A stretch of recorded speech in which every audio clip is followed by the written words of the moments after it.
கடவுளிடமிருந்தும் அன்பின் குமாரனாகிய கிறிஸ்து இயேசுவிடமிருந்தும் தூய ஆவியானவரிடமிருந்தும் கிருபையும் சமாதானமும் நல் பேராசீர்வாதம் நம் அனைவருக்கும் உண்டாவதாக. ஆமென். இந்த அற்புதமான வேளையிலே சிந்தனைக்காக தெரிந்து கொள்ளப்பட்ட திருமறை வசனம் ஆபகூக் முன்பு வாசிய கேட்ட பகுதி. ஆபகூக் தீர்க்கதரிசியின் புஸ்தகம் 3வது அதிகாரம் 19வது வசனத்தின் முதற் பகுதி. ஆண்டவராகிய கர்த்தர் என் பலன், அவர் என் கால்களை மான்கால்களை போலாக்கி உயரமான ஸ்தலங்களில் என்னை நடக்க பண்ணுவார். ஆண்டவராகிய கர்த்தரின் பலன், அவர் என் கால்களை மான்கால்களை போலாக்கி உயரமான ஸ்தலங்களில் என்னை நடக்க பண்ணுவார். ஜெபிப்போம். அன்பின் பரலோக கர்த்தாவே, ஆசீர்வதிக்கப்பட்ட அற்புதமான இந்த நாளின் காலை வேளைக்காய் நன்றி நிறைந்த உள்ளத்தோடு ஸ்தோத்திரிக்கிறோம். ஆண்டவரே, ஜூலை மாதத்தின் முதல் நாள் உம்முடைய வார்த்தைகளுக்காக நாங்கள் காத்திருக்கிறோம். சுவாமி, எங்களோடு கூட நீர் பேசும். உம்முடைய வார்த்தைகளை கொண்டு உள்ளான மனுஷனை நீர் பலப்படுத்தும். அந்த பலத்தோடு நாங்கள் இந்த புதிய மாதத்திலே எங்கள் வாழ்க்கை பயணத்தை தொடர அருள் புரியும். இரட்சகர் இயேசுவின் நாமத்தில் ஜெபிக்கிறோம். ஜெபங்கேளும் அன்பு நிறைந்த எங்கள் நல்ல கர்த்தாவே. ஆமென். கிறிஸ்து இயேசுவுக்குள் அன்பானவர்களே, கடந்த வாரத்திலே வெனிசுலா நாட்டிலே எதிர்பாராத விதமாக நிலநடுக்கம், எர்த்குவேக் ஏற்பட்டது. அநேக பேர் மரித்து போனார்கள். டயானா என்ற பெண் தன்னுடைய வீட்டினுடைய, அதாவது தன்னுடைய அப்பார்ட்மெண்ட்ஸில் 8வது மாடியிலே கிச்சனில் பாத்திரம் கழுவி கொண்டிருந்தாள். நிலநடுக்கம் ஏற்படுகிறது. இது சாதாரண நடுக்கம் என்று நினைத்தாலும் ஓடிப்போய் தன்னுடைய பிள்ளையை, பாலகனை தூக்குகின்றாள். தூக்கி மார்போடு அணைத்துக் கொள்ளுகின்றாள். கண்மூடி திறப்பதற்குள்ளாய் காற்றில் தூக்கி வீசப்படுவதற்கு போலவும், தண்ணீருக்குள்ளும் மண்ணுக்குள்ளும் புதைவது போலவும் அந்த பெண்மணிக்கு தோன்றியது. கடைசியிலே பார்த்தால் காங்கிரீட் கட்டிட இடிபாடுகளுக்கு இடையே சிக்கிக்கொண்டார்கள். நெற்றியின் பகுதி பாறை மீது அழுத்திக் கொண்டிருக்கிறது. காங்கிரீட் தன்னுடைய கால், இடது கால் காங்கிரீட்டினுடைய அடிப்பகுதியிலே சிக்கிக்கொள்கிறது. தன்னுடைய பச்சிளம் பாலகன் ஜுவான் டேவிட் என்ற பச்சிளம் பாலகன் தன்னுடைய மார்பிலே படுத்து கிடக்கிறான். அவன் உயிரோடு இருக்கிறான் என்று சொல்லி பார்த்தால் அவன் உயிரோடு இருக்கிறான். இந்த விசுவாச தாய் டயானா கத்தி பிரயோஜனம் இல்லை என்ற உணர்வுக்கு வருகிறாள். அமைதியாக படுத்து கிடக்கிறாள். அடியிலே ஏதோ ஒன்று தட்டுவது போல அவளுக்கு தோணுகிறது. அவள் தன்னுடைய கையை வைத்து அவள் பார்த்தால் அது ஒரு பைபிள். அவளுக்கு ஒரு நம்பிக்கை பிறக்கிறது. நிச்சயமாய் கடவுள் இந்த இடத்திலிருந்து என்னை காப்பாற்றுவார் என்று அவளுக்கு ஒரு நம்பிக்கை பிறக்கிறது. அந்த நம்பிக்கையோடு அவள் படுத்து கிடக்கிறாள். காலையிலே ஒரு சூரிய உதயத்திலே ஒளிக்கற்றை வீசுகிறது. அவள் இருந்த இடத்துக்கு வருகிறது. ஆனாலும் தன்னுடைய சத்தத்தை உயர்த்தவில்லை. கடைசியாக தன்னுடைய சகோதரன் அந்த பகுதிக்கு வந்து குரல் எழுப்புகிறார். கட்டடத்தின் அடிப்பகுதியிலே அழுத்தங்களுக்குள்ளே சிக்கி கிடந்த இந்த பெண்மணி தன்னுடைய வலிமையெல்லாம் எடுத்து வைத்து ஒரே கத்தாக கத்தி தான் உயிரோடு இருப்பதை தெரியப்படுத்தினாள். கடைசியாக என்னுடைய சகோதரனுடைய பெருமுயற்சியோடு பெரும் போராட்டத்திற்கு பிற்பாடு தாயையும் மகனையும் உயிரோடு மீட்டார்கள். இதிலே ஆச்சரியம் என்னவென்று சொன்னால், அந்த பெண்மணி கூறின சாட்சிதான். நான் எப்படி அந்த கட்டிடத்தின் இடிபாடுகளுக்கிடையே அந்த அளவிற்கு உயிரோடு இருக்கிற பச்சளம் குழந்தையை வைத்து எந்த அளவிற்கு என்னால் உயிரோடு இருக்க முடிந்தது, அமைதியாக இருக்க முடிந்தது என்று என்னால் நம்பவே முடியவில்லை. என்னை பலப்படுத்தியதும் என்னை தைரியப்படுத்தியதும் ஆண்டவரே என்று சாட்சியை பகிர்ந்தார். ஆம், கிறிஸ்து இயேசுவுக்குள் அன்பானவர்களே, நான் வாசித்து கேட்ட சிந்தனைக்குரிய பகுதியிலே ஆபகு தீர்க்கதரிசி அறிக்கையிடுகின்ற ஒரு விசுவாச அறிக்கையை தான் நாம் பார்க்கிறோம். இந்த ஆபகு தீர்க்கதரிசி மக்களிடத்திலே பேசுவதை விட கடவுளிடம் நேரடியாக வாதாடினார்.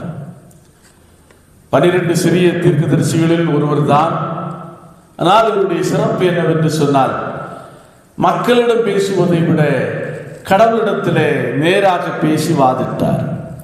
அதில் 1வது அதிகாரத்தை நான் வாசித்து பார்க்கின்ற போது 1வது அதிகாரம் 2வது வசனத்திலிருந்து வாசித்து பார்க்கின்ற போது தெளிவாய் கண்டுகொள்ள முடியும். போதும், நான் வாசிக்கிறேன். அதில் சுருக்கத்தை நான் சொல்கிறேன். அதில் அவர் கேள்வி எழுப்புகிறார். ஏன் கேளாமல் இருக்கிறீர்? ஏன் ரட்சியாமல் இருக்கிறீர்? ஏன் மௌனமாக இருக்கிறீர்? அப்படி என்று கேள்விகளை எழுப்புகின்ற, உலகத்திலே நடக்கின்ற இஸ்ரேல் மக்களிடத்தில் நடக்கின்ற அநீதிகளையும் அக்கிரமங்களையும் எல்லாம் பார்த்து கேள்வி கடைகளை தொடுத்துக் கொண்டிருந்த ஆபகு கடைசியாக நிச்சயம் ஒரு தெளிவை பெற்று அவர் அறிக்கையிடுகிறார். என்னவென்று சொன்னால், ஆண்டவராகிய கர்த்தர் என் பலன், ஆண்டவராகிய கர்த்தர் என் பலன், அவர் என் கால்களை மான் கால்களை போலாக்கி உயரமான ஸ்தலங்களில் என்னை நடக்க பண்ணுகிறார். ஆம், கிறிஸ்து இயேசுவுக்குள் அன்பானவர்களே, ஆண்டவர் நமக்கு பலனாய் இருப்பதாக, பலனாய் இருக்கிறார் என்பதை தெளிவு பெற்ற ஒரு தீர்க்கதரிசியாக அழுத்த திருத்தமாக அவர் சொல்லுகிறதை நாம் இங்கே பார்க்கிறோம். ஆம், கிறிஸ்து இயேசுவுக்குள் அன்பானவர்களே, அதே தீர்க்கதரிசி அடுத்த பகுதியில் சொல்லுகிறார், என் கால்களை மான் கால்களை போலாக்கி உயரமான ஸ்தலங்களில் என்னை நடக்க பண்ணுகிறார் அப்படி என்று சொல்கிறார். மான் ஒரு அற்புதமான ஒரு விலங்கு, எல்லாராலும் விரும்பப்படுகின்ற ஒரு விலங்கு. ஆனால் அதிகமாக ஆபத்துகளை சந்திக்கின்ற ஒரு விலங்கு. குறிப்பாக காட்டிலே வாழ்கின்ற மான், கொடிய விலங்குகள், சிங்கம், புலி, சிறுத்தை, கழுதை புலி, மரநாய், அதாவது நாய்கள், காட்டு நாய்கள் எல்லாவற்றுக்கும் எல்லாம் விரும்பி வேட்டையாடுகின்ற ஒரு மென்மையான ஒரு விலங்கு. அநேக நேரத்திலே மனிதர்களாலும் வேட்டையாடப்படுகின்ற ஒரு விலங்கு. இந்த உலகத்திலே தான் வாழ்வதற்காக அதிகமாய் போராடுகின்ற ஒரு விலங்கு.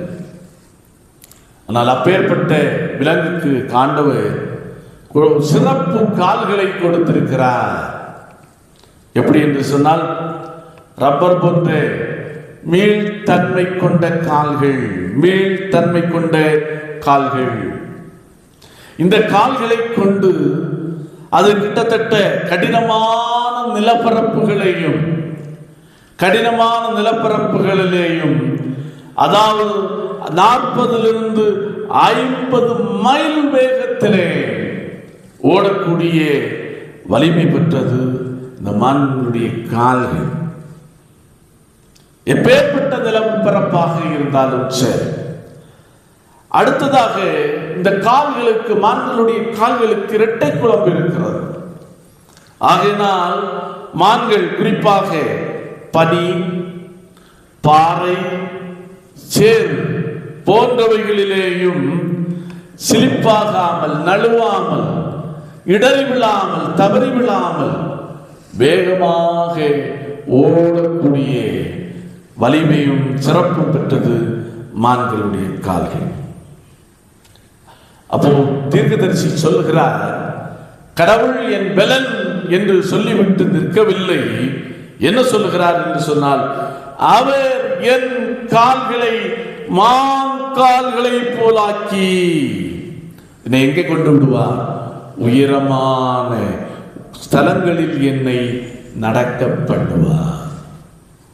ஆம், கிறிஸ்து இயேசுவுக்குள் அன்பானவர்களே, காங்கிரீட் கட்டிடங்கள் நடுவில் 8 மாடியிலிருந்து தன்னுடைய பச்சிளம் குழந்தையோடு தரை லெவலிற்கு வந்த பிற்பாடு குழந்தைக்கு எந்த விதமான காயங்களும் இல்லை. தாய்க்கு காலிலே காயம், கையிலே காயம், அவ்வளவுதான். அப்பேற்பட்ட காயங்கள் நடுவிலே சுற்றி காங்கிரீட் கட்டிடங்கள், இடிபாடுகள். ஆனால் இதிலிருந்தும் மீள முடியுமா என்ற நிலைகள் ஒன்று இருந்தாலும் ஆண்டவர் டயானாவுக்கு பலனாயிருந்தார். அந்த கட்டிடத்தின் இடிபாடுகள் நடுவிலேயும் ஆண்டவர் பலனாயிருந்து ஏற்ற வேளையிலே தப்பு வைத்தார். இங்கே தீர்க்க ஞாபகம் சொல்லுகிறார். என்ன சொல்லுகிறார் என்று சொன்னால், உயரமான ஸ்தலங்களில் என்னை ஏற பண்ணுவார். ஆபத்து நிறைந்த, துன்பங்கள் நிறைந்த, இன்னல்களும் இடர்பாடுகளும் நிறைந்த உலகத்திலே ஆண்டவர் நம்மையும் இந்த புதிய மாதத்திலே உயரமான ஸ்தலங்களிலும் நம்மை நடக்க பண்ணுவார், நம்மை நடக்க செய்வார்.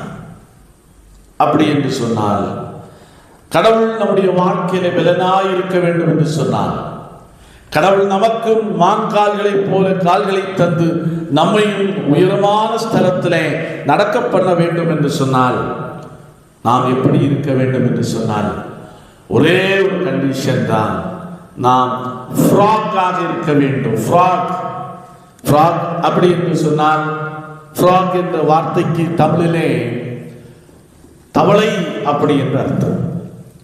அப்போ நாம் தவளையை போல குதித்து குதித்து நடக்க வேண்டுமோ என்ற ஐயம் நமக்கு வரலாம். அந்த ஃப்ராக் அல்ல. Fully relying on God, fully relying on God, முழுவதுமாக கடவுளை சார்ந்திருக்கின்ற ஒரு நிலை. கடவுள் நம்முடைய வாழ்க்கையிலே பலனாயிருந்து, கடவுள் நம்மை தப்புவித்து நம்மை உன்னதமான இடங்களிலே நடக்க செய்ய வேண்டும் என்று சொன்னால், உயர்ந்த ஸ்தலங்களிலே நடக்க செய்ய வேண்டும் என்று சொன்னால், fully relying on God, முழுவதுமாக கடவுளை சார்ந்திருக்கின்ற ஒரு வாழ்க்கை. அதான் பவுலடிகளாருடைய வாழ்க்கையில நாம் பார்க்கிறோம். ஒரு தலை சிறந்த மிஷனரி பவுலடிகளார், தலை சிறந்த மிஷனரி. அப்பேற்பட்ட மிஷனரி சொன்ன காரியம் என்ன சொல்கிறார் என்று சொன்னால், தான் பலவீனப்பட்டிருந்த நேரத்திலேயும் மன்றாடுகிறார். ஆனால் ஆண்டவர் பவுலுக்கு சொன்ன காரியம், என் கிருபை உனக்கு போதும், பலவீனத்தில் என் பலன் பூரணமாய் விளங்கும் என்பதுதான். பவுலடிகளார் முழுவதுமாக கடவுளை சார்ந்திருந்த ஒரு மனிதன், இறை தொண்டர். இங்கே ஞானி சொல்கிறார், நீதிமொழிகளின் புஸ்தகம் 3வது அதிகாரம் 5வது வசனமும் 6வது வசனமும், உன் சுய புத்தியின் மேல் சாயாமல் உன் வழிகளில் எல்லாம் அவரை நினைத்துக்கொள், அப்பொழுது அவர் உன் பாதைகளை செவைப்படுத்துவார். சுய புத்தியின் மேல் சாயாமல் உன் வழிகளில் எல்லாம் அவரை நினைத்துக்கொள், அப்பொழுது அவர் உன் பாதைகளை செவைப்படுத்துவார். செல்லுகின்ற பாதை, ஓடுகின்ற பாதையை அவர் நமக்கு செப்பனிட்டு ஆயத்தப்படுத்துவார். நாம் கடவுளை சார்ந்து கொள்ளுகின்ற, கடவுளை அண்டிக் கொள்ளுகின்ற ஒரு அனுபவம் நமக்கு தேவை. ஆம், கிறிஸ்து இயேசுவுக்குள் அன்பானவர்களே, இந்த நாளிலே ஆண்டவருடைய சமூகத்திலே கடந்து வந்திருக்கிற நாம் ஆண்டவரை முழுவதுமாக சார்ந்து கொள்ள நாம் அழைக்கப்படுகின்றோம். இந்த ஜூலை மாதத்திலே கடவுள் நமக்கு பலனாயிருந்து நம்மை உன்னதமான இடங்களிலே, உயரமான ஸ்தலங்களிலே ஏறி நடக்க செய்ய வேண்டும் என்று சொன்னால், நம்மை நடத்தி செல்ல வேண்டும் என்று சொன்னால், நாம் அவரை சார்ந்திருந்தால் போதுமா? அப்படி இருந்தால் நிச்சயமாய் இந்த ஜூலை மாதம் நமக்கு ஆசீர்வாதத்தின் மாதமாய், நமக்கு வெற்றியின் மாதமாய் அமையும் என்பதிலே எந்த விதமான சந்தேகமும் இல்லை. ஆண்டவர் தாமே இந்த வார்த்தைகளை கொண்டு நாம் ஒவ்வொருவரையும் ஆசீர்வதிப்பாராக. ஆமென். எல்லா புத்திக்கும் மேலான தெய்வ சமாதானம் உங்கள் இருதயங்களையும் சிந்தனைகளையும் கிறிஸ்து இயேசு நாமத்தை காத்துக் கொள்வதாக. ஆமென்.